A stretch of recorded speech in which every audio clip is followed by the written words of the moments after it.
Video 3, setting some goals you're going to give a shit about. Hi tradie, I don't think I've ever met anybody who started their business with a clear goal. I didn't start my business coaching business with a clear goal. I was looking for something new, a change. I thought I'd like this, which I do, and off I went. And that seems to be consistent for most of the people I meet, you know. You started because you thought something like, I can do this for myself, and you started. And at first, your goal was to survive, right? Just like mine was. Mine was the same. I think it's normal. However, there's a problem with not really having a goal, and there's some value in having a goal or some goals. The problem with not having a goal is you can end up not really aiming for anything. And if you don't really aim for anything, you don't really go anywhere in particular. And that's what happens. You just kind of get on with it, your business. You don't build your business intentionally. It just sort of becomes what it becomes. And for most of you, there's a consistent trajectory where you start just you, and you hustle and you get work and you do a good job and you grow some and you get busy and you find yourself working hard and trying to do lots yourself and maybe not making as much money as you'd like, especially considering how busy you are. It's not everybody, of course, but it's pretty common. It's also not what most people want. No shit, John. I bet nobody started their business thinking, let me read this, I'll start this and I'll grow and I'll work my arse off and be stressed about money and feel like I could be making more money if I just had a fucking job, and I'll give up my evenings and my weekends and my holidays, and I'll feel like my phone should be glued to my ear. Even if that's not your situation, it is a little bit extreme. If you don't aim at something, you might find yourself with a business you don't really want. Now don't panic. Don't panic. It's not too late, right? You can set some goals now and then focus your efforts on trying to achieve them, right? And get yourself a better business than the one you've got now. You can do that at any time. Yay, right? A goal gives you something to aim for, something to focus your efforts on, some direction for the work you do. It means you take some control of your business rather than kind of letting it go with the flow and being influenced maybe by what everybody else wants rather than what you want. So what do you want? Let's do that. That was a big preamble for let's set some goals. Let's think about what do you want for and from your business. I'm going to guide you, of course I am, to think about two things. A long-term goal, maybe 3 years out, something I like to call your vision for your business, and then some nearer-term goals for sort of this year or this quarter even. That's what we do in my coaching. We set a long-term 3-year vision, which is your vision for the business you want to build, what you want it to be like.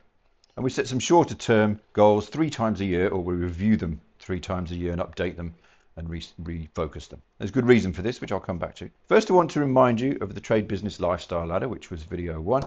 If you didn't do it, you still can. Right? How you rated your business for money, time, and freedom. I think that's what we all want, really, isn't it? More money, more time to do the things we like doing, and more freedom so that we can enjoy that time free from responsibility and being needed by the business. But that's pretty vague, and vague isn't very motivating. That's another good thing about goals, right? That they motivate you to do the work. Another thing that's very apparent is that a lot of people come to business coaching with either an ambition or an opportunity they want to seize, or a problem that's upsetting them or pissing them off. Like a current situation they want to deal with, or a next step they want to take. And as humans, we're wired to prioritize problems, and now much more strongly than opportunities and later. And that's important because there's always a problem now to deal with, isn't there? And now a problem. And they can stop you hitting your goals. If all you ever do is fix the problems, it's like whack-a-mole. You're just always dealing with the problems, and you're never steering your business towards the goal of a better business that gives you more time, more money, and more freedom. Hence the need for a goal and a vision, right?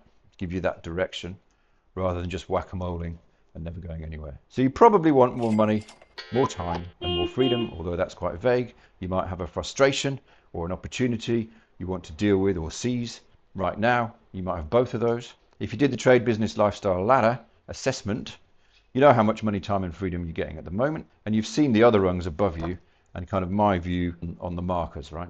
You know, how much feels realistic. So profit going from negative, losing money, up to 250k a month. Your hours worked, your time, going from long days, evenings, and weekends up to short weeks with lots of holidays. And freedom going from very needed all the time to not really needed day to day. So why don't you do the following? Grab the goal setting sheet, write a quick assessment of your current situation. What's your now? Assess money, time, freedom, and your frustrations, your problems, or your opportunities, if you have them. Then we're going to set a vision for your business in about 3 years' time. We'll stick to money, time, and freedom, and we'll include the frustration or the opportunity or the problem And let's take it as read that you want to do a good job, you want to look after your customers and do the right thing by them, and you want to look after your team, okay? I feel like they're not so much goals as non-negotiables. You know, you're going to do that, you're going to not be a dick, right? So I want you to focus on what you want for you for the moment, and how much more of each of money, time, and freedom feels realistic for in 3 years' time. How much do you want and how much feels realistic? Because that's important, right? You might look at the ladder or the key part of the ladder and pick a rung. It might be the next rung up. It might be a couple of rungs up. 3 years is a fairly long time. And perhaps you've picked a rung and perhaps you want to pick it with your problem or your frustration under control or your opportunity kind of seized. Does that make sense? I hope it does. Right, you've looked at now. You've set a 3-year goal, but it's quite far away. It's beautiful and aspirational, perhaps, but you need something closer to hand to look at now, right, to motivate you now. So let's move on to the next section, your short-term goals. You're going to set some goals you think you can achieve in the next 4 to 6 months, okay? They need to be between where you are now and that lovely vision, right? So they need to be taking you towards it in that direction. And the first ones need to be those pressing, urgent ones that you wrote down in your now. A problem now beats a good later, remember? Every time. So if you have one like that, your first goal needs to be to deal with that problem.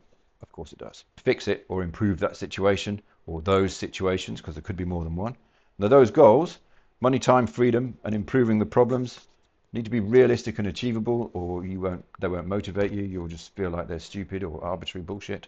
Now, if the problem's bad enough, forget everything else. You need to fix the problem before you can even consider making more money. So understand that too. You know, if the problem's bad enough, just do that and come back and do this exercise again when it's under control.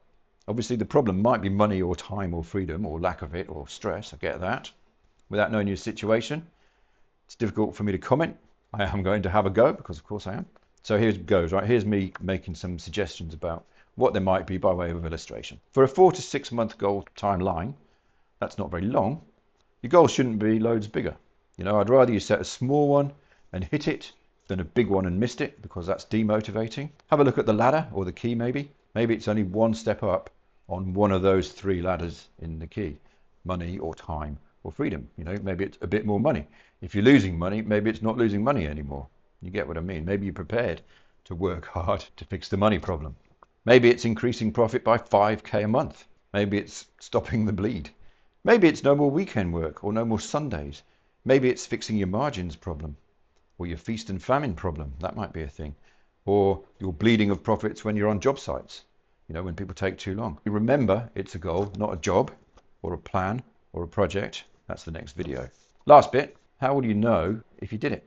With revenue and profit, it's easy to see, isn't it? It's in your profit and loss report, assuming that's in good shape. Time and stress or freedom are a bit woollier, aren't they? You'll have to think about how you measure them.